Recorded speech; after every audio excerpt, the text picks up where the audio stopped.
People, y'all doing all right? Good. I'm good. I'm good. I'm good. Listen, y'all, this is Unplugged, and we're here talking to you all about women, single women, opposed to married folks in church, black folks in church, but especially black women.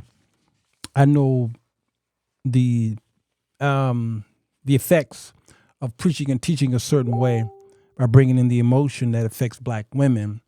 It probably is the same way with white women as well, but I don't visit those churches that much. But as it pertains to the black church, I know quite well, and it seems like there is a climate why so many black women are in our churches, and not that many men attend our churches. Oh boy, let's talk about this in the unplugged.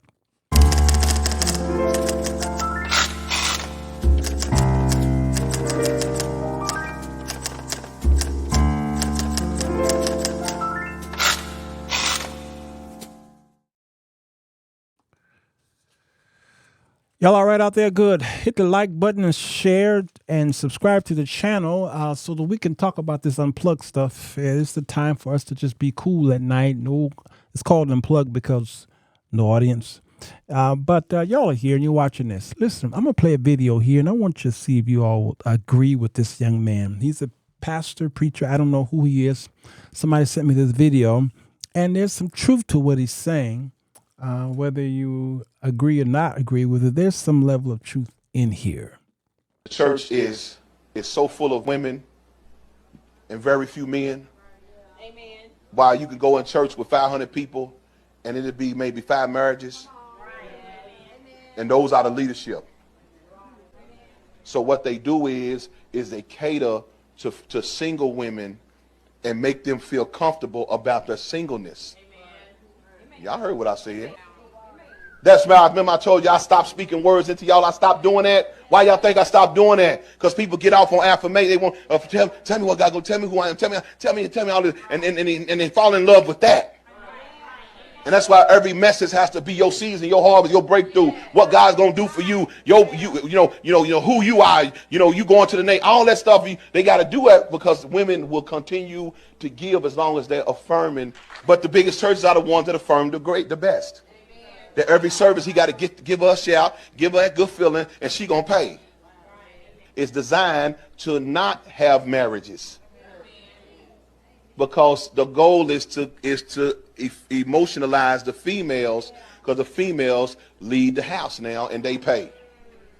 And that's why when you really start building up men are logical. He is right. Men are very logical, and this is one reason why there's not as many men in church as it was when I was coming up. We were around a lot of men. When it was Men's Day, you saw how many men there were in church. But the men was not as active as far as this. Emotionally, you heard a lot of women. And the average man and most pastors who are men do not speak in tongue. They don't do the emotional stuff. But what we've been noticing lately are men who are dancing. They're doing this peacock thing, meaning the peacocks have these beautiful feathers and what have you, and they got different colors and what have you, because it's about the fittest. It's about the showmanship of the peacock so that they could attract. Other animals do that, gorillas and monkeys, and they do that. The lightning bugs do it. All right, how beautiful I am so that I can attract a female, to mate with. And it seems like that's what men are doing when they're having a dance contest. They call it a praise breaking, and they jump. They get to doing this step that they practice in the mirror the night before, and that's what I see when I see men do this stuff. I dance. I like to dance, but it's spontaneous. It's when I feel a need, when I feel something come over me. I want to dance in church. But I don't tell you how to put the camera on me so that I can dance. No, I do it in the corner, do a little jig in the corner, and then I'm done. But it has become a spectator sport with men. Other than that, he is right. We have geared our sermons and our talking points to women, especially single women. And it almost is anti-man. And it is. I think what's happening in the world is the whole red pill.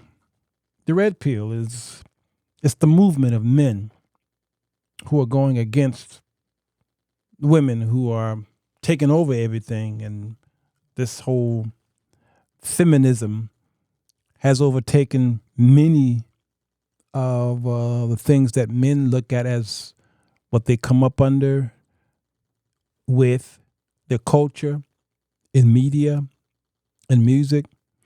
In sports, if you look on the ESPN sports channels, it's the women who are doing the news and the play-by-play and what have you, and the men are on the field, obviously. In music, you think of the stars or the musicians or the artists who are big time high up. One of the most popular artist is a woman who just decided that she was going to vote for Kamala Harris. I think you all know who that is.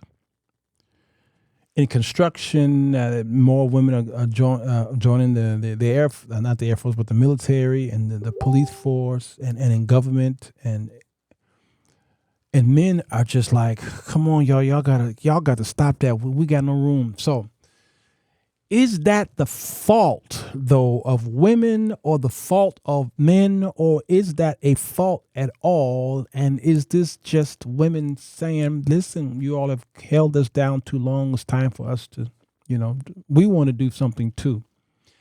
I think the answer is difficult, especially coming from a man who, when a man speaks like this, he is come across as being male chauvinistic. I think the answer is difficult because I think women should be free to do a lot of things, but some things she should not do because it removes the man's position of protection. He can't protect her if she's in the protective, usurping that authoritative position. I'm not against women who are CEOs. Some of them are darn good. And I was hired by a woman who was the CEO of her company, and she paid me good.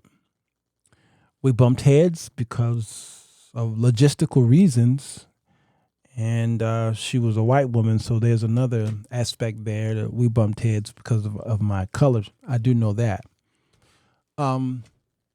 But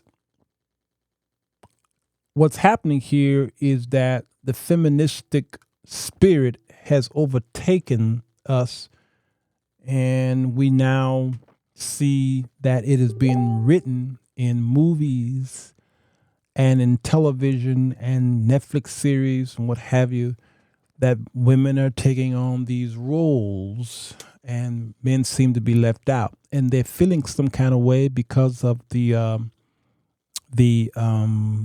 what do you call it, man out of the house in the 70s that was happening with the black families, and the government was actually saying that the man got to go. If he's not working, he's got to leave. And in order for a family to receive public aid, financial assistance, he can't be found in the house. And they created that movie called, what is it? James Earl Jones, who just happened to pass yesterday. The movie where some of y'all remind me here, my mind ain't thinking, and I don't have y'all alive. Claudine? Yeah, that's the movie. Claudine. So it can be a problem. So back to the church. What we do in the world is what we do in the church. You have to understand. How we act, how we talk, how we dress, how everything that we do in the world, we actually bring it to the church, really do. And all of it is not bad. But a man knows that there's a certain language that he needs to use in order to get the bills paid at the church. There's certain songs you sing, and there's certain type of ways to be charismatic, and there's certain ways to dress to get the women to do things so that the bills can be paid, so his salary can be paid as well.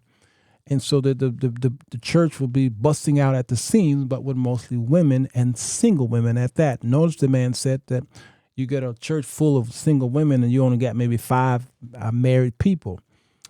And that is tough because singlehood, when I was coming up, was a curse. And grandmama always said, we got to get you a wife. And if there was a single young lady, the grandmama was always trying to sell me or my brothers to that young lady. And that's just the way it was. To be single was a curse. Look at you're getting old, and you just need a woman in your life. You need a man in your life. Now, today, it looks like it's changing. It has changed. And black women especially are not getting married. They don't want to get married. They're happy the way they are. They're making more money than men. They got a college education. They got PhDs. They got great credit reports, and they just feel that they don't really need a man. And I'm not saying that they don't need a man, but a lot of them do say they don't need a man until they need one. And a lot of them who are up, who have been considered to be very successful,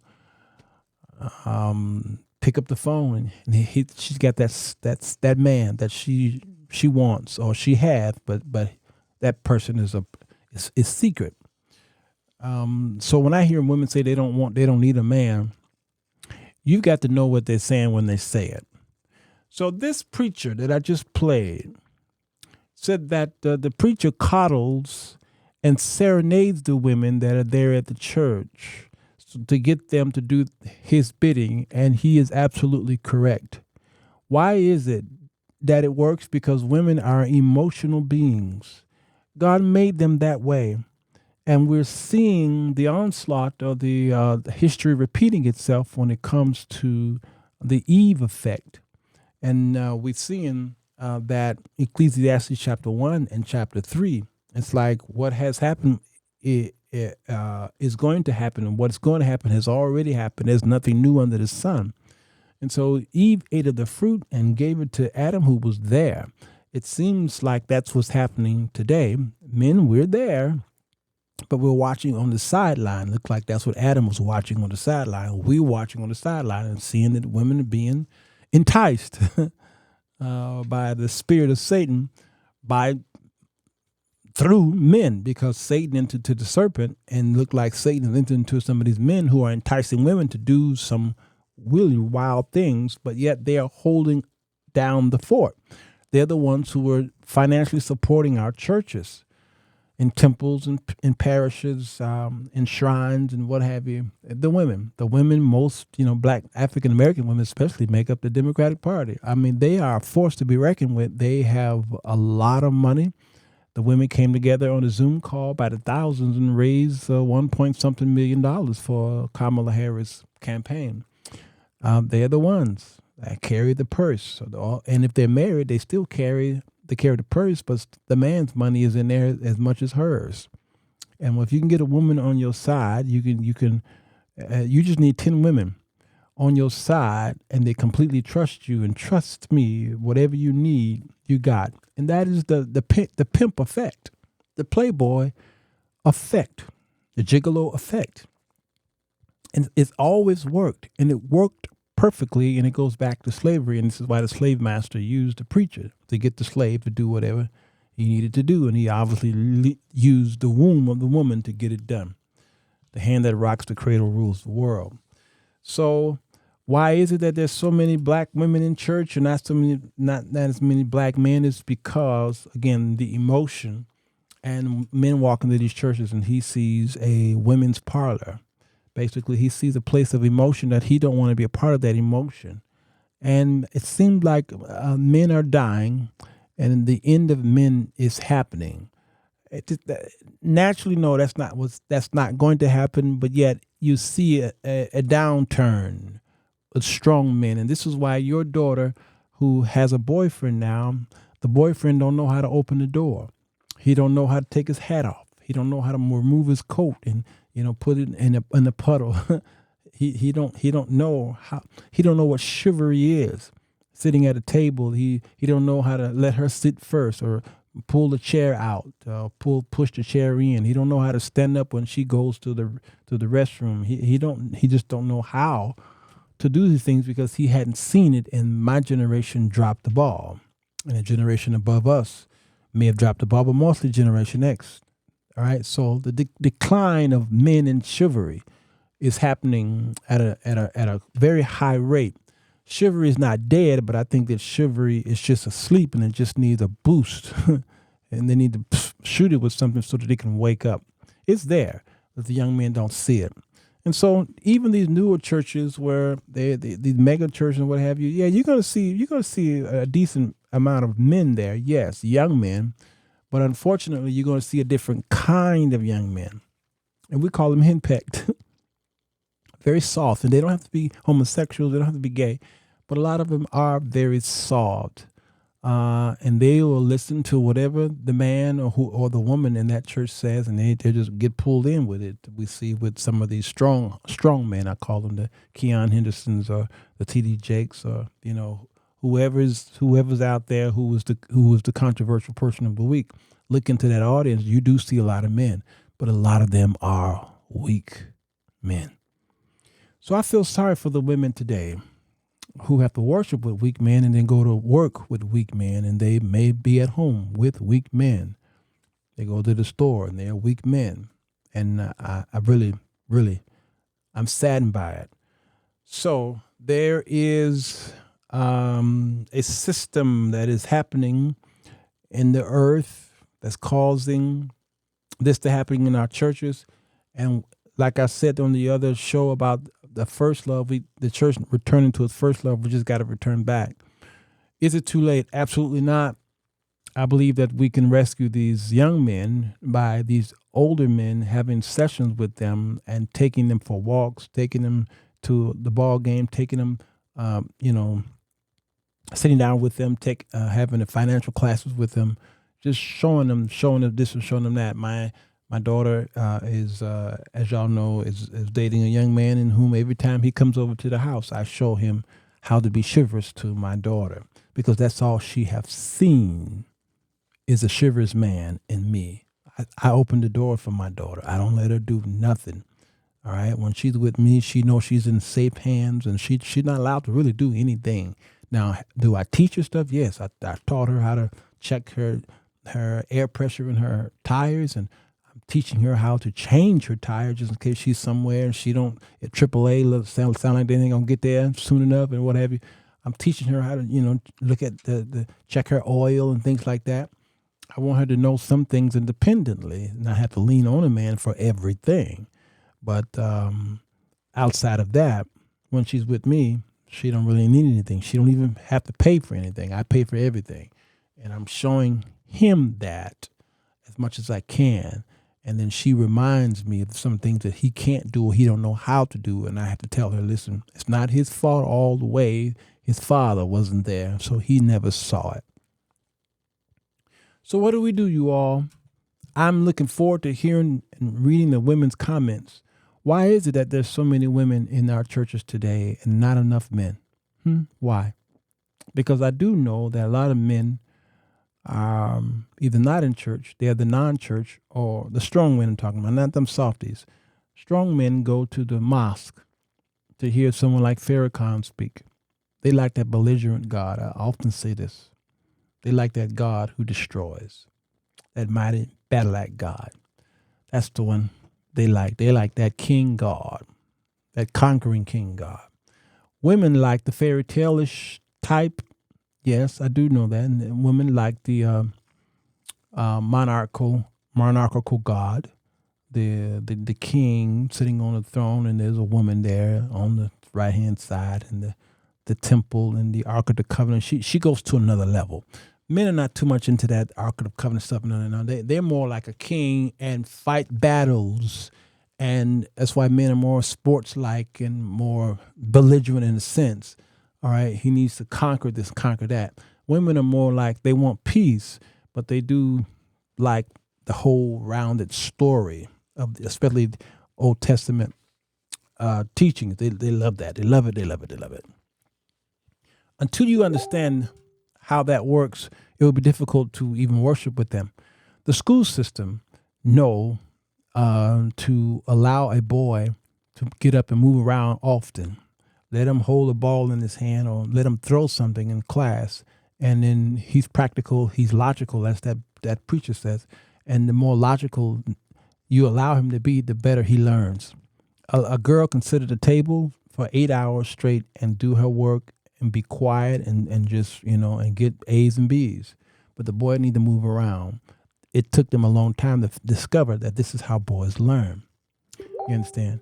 And so with that, when you don't bring that kind of learning into your worship, you're going to get that same effect or the lack thereof. So I'm curious. Go in the comment section and let me know what you think about the subject matter. Why is it that there's not as many men in the church? And if they are, they're kind of weak. And why so many women? And do you agree with this preacher that men do cater their sermons, for women like that? I'm curious. And again, I think it's a case by case basis. Yes. And just because we all are black people, we all have a like custom, yes. But I also believe that we also are split between Pentecostal and Baptist or independent, non-denominational, what have you. There's still a lot of cultural norms in all of them because of our skin color. But within that, there's splits in how we worship, which when you look into a Baptist church, you might see one thing. You look in a Pentecostal church, you might see another thing, yes. But I think all around, black people still struggle with that absence of a strong black man in worship. And when a man who is a pastor, a preacher, an elder, what have you, he's over the church, there's certain things he can't say or he's going to lose men. They're out.